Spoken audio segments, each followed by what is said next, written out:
Bismillahirrahmanirrahim. Assalamualaikum warahmatullahi wabarakatuh.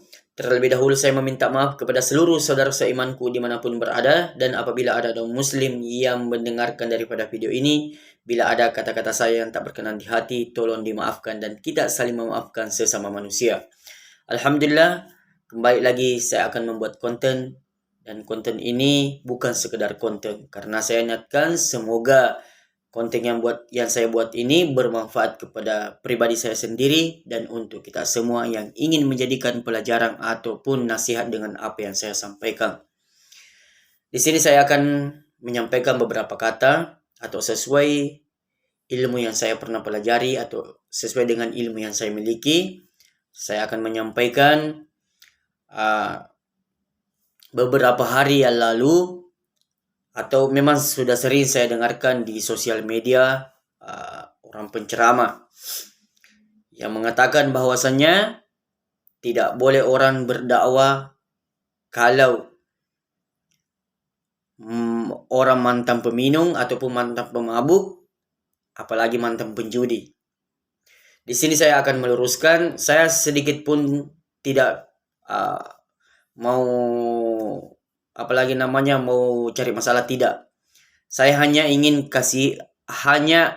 kasihan dengan saudara-saudara kita yang ingin bertobat, akhirnya enggan karena mendengarkan daripada ceramah-ceramah yang terlalu keras. Jadi saya menyampaikan di sini, ini saya sampaikan khusus kepada peminum, penjudi, kemudian penzina, ataupun orang melakukan daripada perbuatan syirik. Dan saya sampaikan ini bila ada yang ingin bertobat betul-betul karena Allah Subhanahu wa taala dan tidak mengulanginya lagi, kemudian dia ingin menjadi seorang pendakwah hanya karena Allah dan Rasulnya, hanya mencari ridho Allah Subhanahu wa taala. Kemudian dia ingin betul-betul berjuang mengorbankan harta dan dirinya di jalan Allah Subhanahu wa taala. Dia ingin berdakwah baik di pelosok desa maupun di kabupaten maupun di kota ke seluruh dunia. Mengajak manusia sama-sama taat kepada Allah Subhanahu wa taala. Mantan preman. Kemudian mantan preman ini apabila dia sudah bertaubat, kemudian ataupun mantan peminum atau mantan pemabuk atau mantan pemabuk sudah bertobat, kemudian dia ingin berdakwah ke seluruh dunia, saya hanya berpesan, sampaikanlah ilmu sesuai yang dikuasai atau sesuai yang dimiliki. Jangan terlalu melangkah kepada sesuatu ilmu yang tidak kita kuasai. Kalau hanya bismillahirrahmanirrahim yang kita mampu, maka itulah yang kita sampaikan. Kalau hanya sholat 5 waktu yang kita bisa sampaikan kepada saudara kita, ayo saudara kita sama-sama menjaga sholat 5 waktu agar kita semua bisa menjadi orang-orang yang diridhoi oleh Allah, atau kita bisa masuk ke dalam surganya Allah Subhanahu wa taala. Karena sholat 5 waktu adalah kunci surga. Walaupun hanya itu yang mampu kita sampaikan, karena hanya itu yang dikuasai, cukuplah itu yang disampaikan. Jangan terlalu melangkah sesuatu ilmu yang tidak kita kuasai. Karena itu akan dipertanggungjawabkan nanti di hari kemudian bila kita menyampaikan sesuatu ilmu yang tidak kita kuasai. Kemudian ketika kita ini menyampaikan dakwah sesuai dengan ilmu yang kita miliki, hanya semata-mata karena Allah Subhanahu wa taala, walaupun kita ini mantan peminum, mantan pemabuk, mantan penjudi, mantan pezina, mantan daripada orang yang melakukan daripada perbuatan syirik, tapi kita sudah bertobat kepada Allah dan ingin berdakwah, mengorbankan harta dan diri di jalan Allah, kemudian ada orang komplain bahwa mantan peminum, mantan penjudi, mantan pezina, mantan orang melakukan perbuatan syirik, kemudian ada orang komplain bahwa mereka tidak boleh berdakwah karena dia adalah orang yang pernah di lembah hitam, maka jangan mundur saudaraku. Teruslah berdakwah, yang penting selama di jalan yang diridhoi oleh Allah Subhanahu wa taala. Bila ada dosa yang ditanggung saudara karena berdakwah, tapi ada orang komplain karena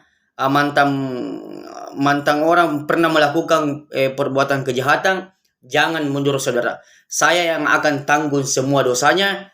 Bahkan kalau saudara mau dikatakan bahwa saudara akan masuk ke dalam neraka sedangkan melakukan daripada perbuatan kebaikan yang diridhoi oleh Allah, jangan khawatir saudaraku.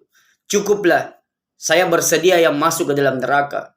Kalau melakukan perbuatan kebaikan, kemudian ada orang komplain bahwa mantan peminum, mantan pejudi, atau mantan pezina tidak boleh berdakwah karena dia adalah pernah kotor, tapi kita sudah bertobat, terus ada orang komplain, jangan mundur saudara. Teruslah melangkah dalam berjuang untuk mengorbankan harta dan diri, berjuang berkorban harta dan diri, mengajak manusia sama-sama taat kepada Allah Subhanahu wa taala. Itulah pesanku saudaraku kepada orang-orang yang mau bertobat. Allah Subhanahu wa taala adalah Maha Pengasih, Maha Penyayang, Maha menerima ampun, Maha menerima taubat. Jadi saudaraku, bagi saudara-saudaraku yang ingin bertobat, bersegeralah bertobat.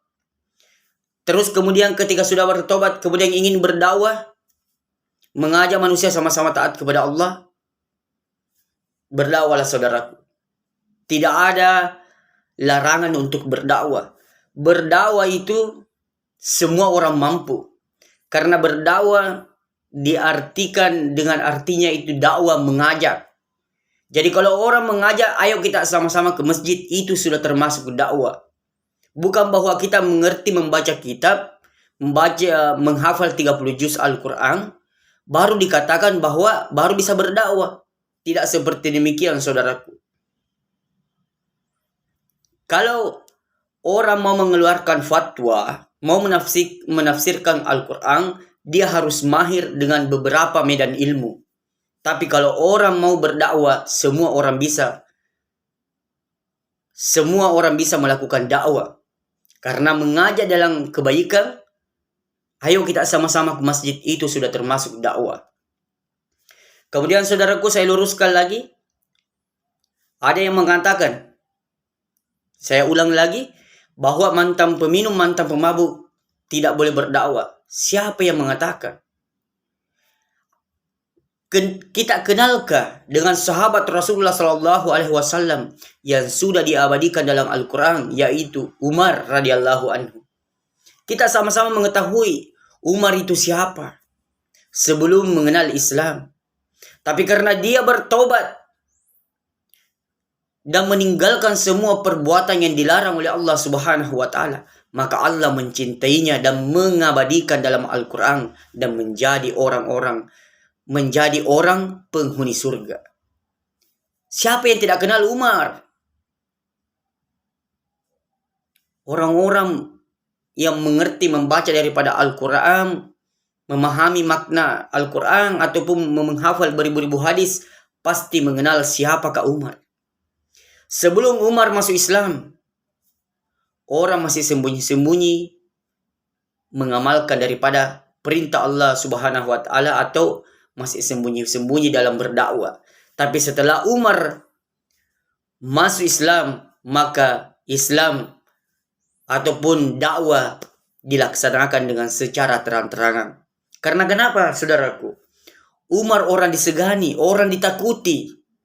Bisa dikata bahwa pada saat itu dialah bosnya preman, dialah jagonya. Sehingga dia terkena hidayah. Apa yang terjadi? Banyak orang yang masuk ke dalam Islam ataupun banyak orang yang dia bisa dakwai. Kemudian kalau dengan bahasa sekarang, dia kan bosnya. Jadi banyak anak buahnya yang bisa dia ajak sama-sama taat kepada Allah Subhanahu wa taala. Itulah saudaraku. Jadi jangan kita terlalu mengecilkan orang-orang yang pernah melakukan perbuatan yang hina atau perbuatan yang rendah. Jangan kita selalu meremehkan dia. Karena kita tidak tahu bahwa Siapa tahu Allah Subhanahu wa taala mempunyai rencana ingin memuliakan. Kita tidak tahu. Allah Maha tahu segalanya. Sebagaimana Umar radhiyallahu anhu. Dulunya, kalau peminum sekarang, saya tidak mau terlalu banyak cerita tentang masalah Umar.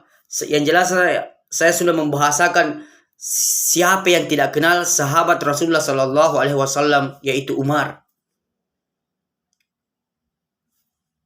Dan dia berdakwah, mengajak saudara-saudaranya atau teman-temannya, sahabat-sahabatnya pada waktu itu, dia mengajak sama-sama taat kepada Allah Subhanahu wa taala.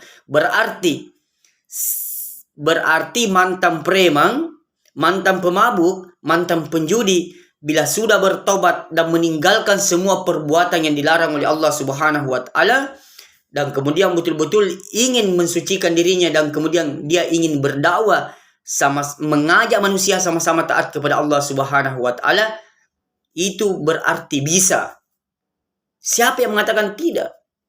Umar saja bisa berdakwah, mengajak manusia sama-sama taat kepada Allah. Adakah kita ini ada orang mengatakan bahwa kita ini sebagai orang mantan peminum tidak bisa berdakwah? Kenapa Umar diabadikan dalam Al-Quran, dikisahkan dalam hadis, diceritakan dalam hadis dengan dalam kisah, banyak kisah-kisahnya. Ada orang mengatakan itu sahabat, tidak mungkin diabadikan di dalam Al-Quran kalau tidak mau dijadikan contoh. Allah Subhanahu wa taala setiap mulai dari Nabi Adam sampai Nabi Muhammad sallallahu alaihi wasallam diabadikan di dalam Al-Quran. Apa maknanya? Karena ingin dijadikan contoh. Jadi saudara-saudaraku, dimanapun berada saudara seimanku, tidak ada larangan untuk berdakwah. Siapapun orangnya bisa berdakwah untuk mengajak manusia sama-sama taat kepada Allah Subhanahu wa taala. Itulah tadi saya bahasakan. Kalau ada orang mantan peminum, mantan penjudi, mantan pezina, mantan melakukan daripada perbuatan syirik, kemudian dia sudah bertobat dan ingin berdakwah semata-mata karena Allah Subhanahu wa taala, kemudian ada orang komplain bahwa mantan orang pernah melakukan daripada di dunia gelap, tidak boleh berdakwah, maka jangan mundur saudaraku. Bila ada dosa yang ditanggung,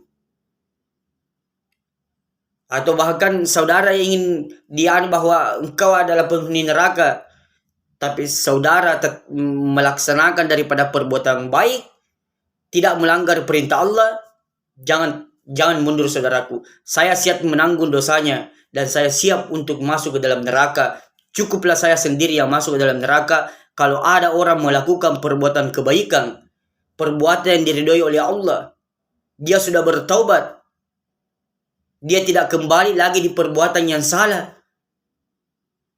sehingga dikatakan bahwa ini seperti ini. Masya Allah. Kalau cara kita berdakwah seperti ini saudaraku, orang bukan semakin dekat, tapi mereka semakin jauh. Jadi itulah saudaraku yang saya tadi pesankan. Kalau tetap berjalan di rel yang sudah dicontohkan oleh Rasulullah Sallallahu Alaihi Wasallam, maka jangan pernah mundur saudara.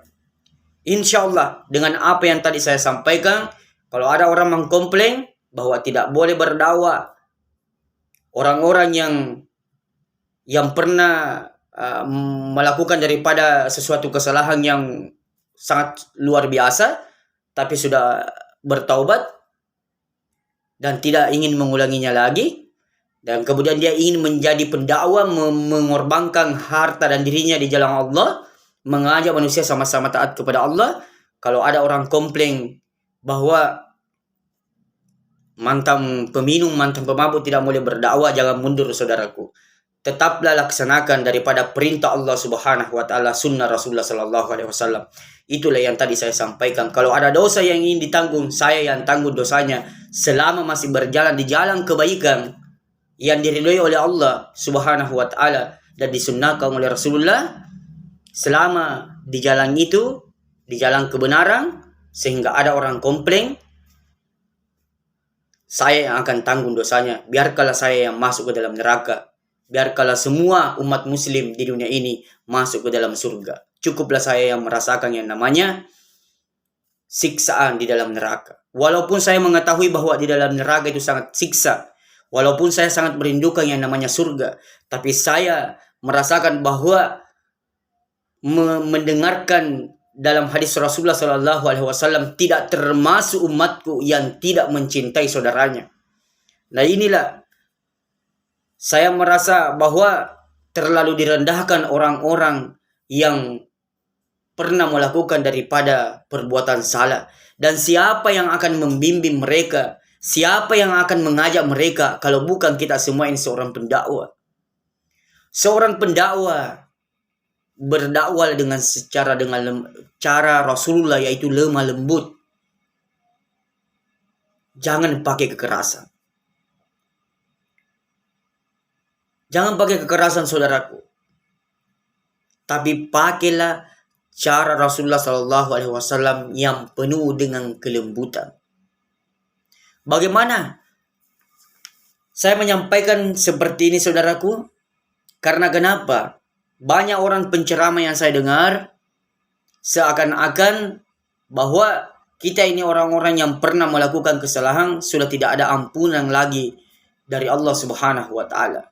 Di sini saya jelaskan, ketika seseorang berdakwah kemudian dia sedikit-sedikit neraka, Masya Allah. Bahkan kayak seakan-akan ini seseorang yang melakukan kesalahan ini tidak ada peluang untuk bertobat. Masya Allah. Tidaklah Allah Subhanahu wa taala menciptakan jin dan manusia kecuali untuk beribadah. Dan Allah Subhanahu wa taala pasti akan selalu menunggu hambanya untuk bertaubat. Karena kasih sayang Allah Subhanahu wa taala melebihi daripada kasih sayang ibu. Apa tandanya bahwa Allah Subhanahu wa taala selalu siap siaga menerima ampunan hambanya? Salah satu contoh, seorang pelacur yang memberi minum anjing yang kehausan, maka dijanjikan daripada surga. Semu daripada di zaman Nabi Sulaiman diabadikan di dalam Al-Quran. Burung hudhud diabadikan di dalam Al-Quran masuk ke dalam surga. Anjing hanya mengikut kepada orang-orang yang membawa agama Allah diabadikan di dalam Al-Quran masuk ke dalam surga. Pokoknya banyak. Binatang saja dimasukkan diubah menjadi manusia nanti di akhirat, kemudian dimasukkan ke dalam surga. Apakah kita ini manusia? Seluruh makhluk yang diciptakan oleh Allah Subhanahu wa taala yang paling sempurna adalah manusia. Apakah Allah Subhanahu wa taala tidak memberikan kita peluang untuk bertobat? Bila kita bersungguh-sungguh, kenapa kita ini seakan-akan ini Allah tidak maha pengasih, seakan-akan Allah tidak maha penyayang? Jikalau saya mendengarkan daripada ceramah-ceramah di sosial media ini, Masya Allah. Kita diciptakan ke dunia ini yaitu untuk akur, untuk saling kasih sayang, saling mencintai. Ketika ada kesalahpahaman, diperbaiki, jangan selalu diperdebatkan di dalam sosial media. Karena kita akan semakin ditertawakan oleh orang yang tidak beragama Islam. Itulah pesanku saudaraku. Jadi, kita kembali berpikir bahwa binatang saja Allah rubah menjadi manusia kemudian dimasukkan ke dalam surga. Apatah lagi kita ini manusia, ciptaan atau makhluk ciptaan Allah yang paling sempurna. Apakah Allah tidak mau mengampuni kita bila kita bersungguh-sungguh untuk bertaubat? Kita berpikir dengan secara logika saja, Masya Allah. Bila kita ini mau bersungguh-sungguh bertobat, maukah dia mantan preman kah, maukah mantan penjudi kah, mantan pemabuk kah, mantan pelacur kah, mantan penyihir kah, mantan segala macam daripada mantan melakukan daripada perbuatan syirik. Tapi ketika dia mau bertobat, bimbinglah dia untuk di jalan yang benar. Dan ajarilah berdakwah, mengajak manusia sama-sama taat kepada Allah Subhanahu wa Ta'ala. Sebelum saya tutup, saudaraku, saya berikan gambaran. Jadi jangan kita selalu merendahkan orang-orang yang pernah melakukan kesalahan, karena itu bisa bermanfaat namun kita tidak menyadarinya. Contoh tadi Umar radhiyallahu anhu, sehingga berkembanglah Islam ketika dia ketika Umar masuk surga, maka berkembanglah Islam karena bertambahlah daripada orang berdakwah dengan orang-orang yang disegani. Salah satu contoh, bandar narkoba bertobat, kemudian diajari untuk berdakwah, maka berapa orang yang bisa dia ajak untuk bertobat kepada Allah? Ini kita pikirkan baik-baik. Kemudian mantan pemabuk, bertaubat, kemudian kita ajari berdakwah, kemudian dia dakwai seluruh teman-temannya untuk bertobat dan mengerjakan perintah Allah. Apakah Islam tidak berkembang? Penjudi mau bertobat, kemudian diajari dengan cara berdakwah, kemudian penjudi mendakwai teman-teman yang biasa ditemani berjudi. Apakah Islam tidak berkembang kalau seperti ini cara dalam berdakwah? Pezina, kemudian dia bertobat, kemudian diajari dengan tata cara berdakwah yang baik, kemudian dia dakwai teman-temannya yang biasa ditemani berzina. Kira-kira agama tidak berkembang kalau seperti ini cara kita berdakwah? Jangan kita selalu merendahkan orang-orang yang tidak berilmu, karena yang memberikan kita kepahaman agama adalah Allah Subhanahu wa Ta'ala. Kalau Allah mau memberikan kita kepahaman detik ini saja, kalau Allah mau, orang yang tidak tahu mengaji bisa seketika tahu mengaji kalau Allah yang berkehendak. Kalau ada orang yang selalu kita hina, mungkin dia di sepanjang hidup, di sepanjang masa mudanya sampai berumur 40 tahun, 50 tahun, hanya keburukan yang dia pernah lakukan. Jangan kita selalu pandang remeh orang-orang seperti itu. Kalau dia bertobat, betul-betul bertobat, kemudian Allah memberikan sesuatu, Allah Subhanahu wa Ta'ala memberikan daripada sesuatu, Allah Subhanahu wa Ta'ala menunjukkan kekuasaannya, mengatakan kun fayakun, sehingga dia langsung bisa menghafal Al-Quran 30 juz, bisa memaknai artinya, bisa menghafal beribu-ribu hadis. Tidak ada susah bagi Allah. Jadi jangan kita selalu merendahkan orang-orang yang tidak berilmu, karena Allah Subhanahu wa Ta'ala yang Allah pandang adalah hati dan perbuatan kita. Bukan kita ini berilmu banyak. Meskipun kita berilmu banyak, tapi kita mempunyai daripada kesombongan, bisa-bisa saja daripada gara-gara kita sombong dengan ilmu yang kita miliki, maka bisa-bisa saja kita ini orang yang berilmu masuk ke dalam neraka karena sombong dengan ilmunya. Bisa saja orang-orang yang mungkin perbuatannya jahat ataupun bagaimana, tapi ada sesuatu yang Allah pandang di dalam hatinya yang dicintai, sehingga dia bisa diberi jalan untuk bertobat, sehingga dia melaksanakan perintah Allah, dia bisa menjadi penghuni surga. Apa contohnya? Itu pelacur. Hanya memberi minum kepada anjing yang kehausan, dijanjikan surga. Nah, inilah contohnya. Jadi saudaraku, saya pesankan sekali lagi, sebagai seluruh seorang pendakwah, berdakwalah dengan cara Rasulullah SAW, dengan penuh dengan kelembutan. Itulah yang tadi saya sampaikan saudaraku, bahwasannya apabila kita berdakwah, jangan selalu memandang rendah orang-orang yang pernah melakukan kesalahan, dan jangan kita memandang enteng kepada orang-orang yang tidak berilmu. Tidak boleh saudaraku. Ini 6 sifat sahabat, dan salah satunya yaitu saya bahas, yaitu sifat ikramul muslimin. Dan kita ini harus memiliki 4, yaitu memuliakan alim ulama, menghormati orang yang tua, menghargai yang sebaya, menyayangi yang lebih muda. Ini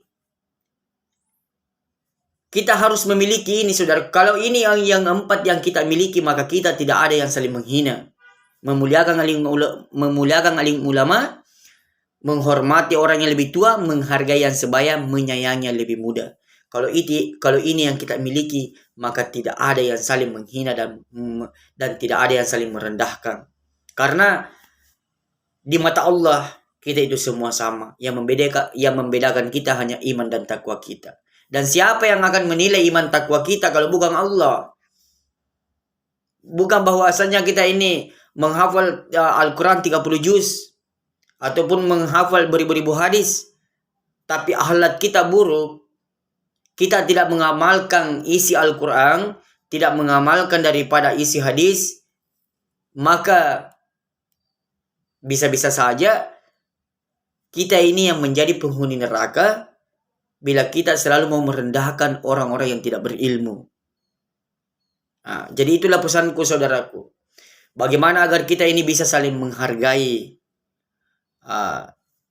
selalu memberikan kita ini, bagaimana agar kita ini bisa selalu saling memberi semangat, agar kita ini bisa selalu bergairah, selalu ada semangat untuk mengerjakan perintah Allah Subhanahu wa Ta'ala dan menjauhi larangannya. Jadi itulah tadi pesanku untuk seluruh saudaraku.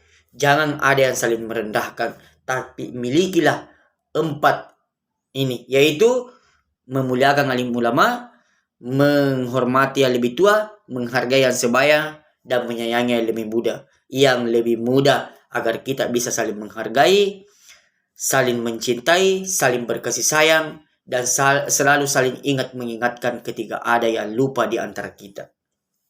Itulah Islam. Islam yang sesungguhnya menciptakan daripada kedamaian. Apalah yang dikatakan Islam? Kenapa dikatakan Islam? Karena Islam sangat memahami yang namanya perbedaan. Islam, kenapa Islam digelar bahwa itulah agama yang diakui oleh Allah Subhanahu wa Ta'ala, diabadikan di dalam Al-Quran.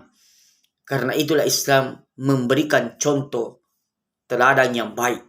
Islam memberikan contoh teladan yang baik kepada seluruh sekian banyaknya agama. Jadi kalau umat Islam yang tidak mengamalkan Islam yang sesungguhnya, itulah yang pernah saya sampaikan di video saya yang sudah berlalu, bahwa terkadang umat Islam sendiri yang melemahkan agamanya namun tidak disadari. Karena kenapa? Karena seharusnya kita memberikan contoh yang baik, kenapa kita yang selalu memberikan contoh yang buruk? Jadi saya mengajak agar seluruh umat Islam bisa mengamalkan Islam yang sesungguhnya, agar agama-agama lain bisa cenderung ke agama kita, agama-agama lain bisa cenderung tanpa diajak masuk Islam, dan dia mau masuk Islam dan mengucapkan asyhadu an la ilaha illallah, asyhadu anna Muhammad Rasulullah, karena kita ini berdakwah sebagaimana yang pernah dicontohkan oleh Rasulullah sallallahu alaihi wasallam, atau kita ini mengamalkan Islam yang sebenarnya Islam. Itulah pesanku, saudaraku. Mungkin sampai di sinilah yang saya bisa sampaikan, saudaraku. Marilah kita bersama-sama untuk mengamalkan Islam yang sebenarnya Islam, dan jangan saling menyalahkan. Akan tetapi ketika ada yang salah, kita saling mengingatkan dan memperbaiki yang salah, jangan selalu dibesar-besarkan. Itulah pesanku, saudaraku. Marilah kita bersama-sama untuk mengamalkan Islam yang sebenarnya Islam, sehingga agama-agama lain cenderung kepada agama kita apabila kita mengamalkan Islam yang sebenarnya Islam, Islam yang sesungguhnya Islam. Tanpa kita mengajak orang-orang beragama lain masuk ke agama kita, mereka akan menawarkan dirinya untuk masuk Islam. Apabila umat Islam mengamalkan Islam yang sesungguhnya, atau memberi contoh sebagaimanakah Islam yang sebenarnya Islam. Itulah pesanku untuk saudariku, saudara seimanku dimanapun berada. Bila ada kata-kata saya yang tak berkenan di hati, saya meminta maaf kepada seluruh saudara seimanku dimanapun berada. Dan apabila ada non-muslim yang mendengarkan daripada video ini, bila ada kata-kata saya yang tak berkenan di hati, tolong dimaafkan. Dan kita saling memaafkan sesama manusia. Tak tutup dengan doa kepada majlis. Subhanallahi wa bihamdihi, subhanakallahumma wa bihamdika, asyhadu an la ilaha illa anta, astaghfiruka wa atubu ilaik. Assalamualaikum warahmatullahi wabarakatuh.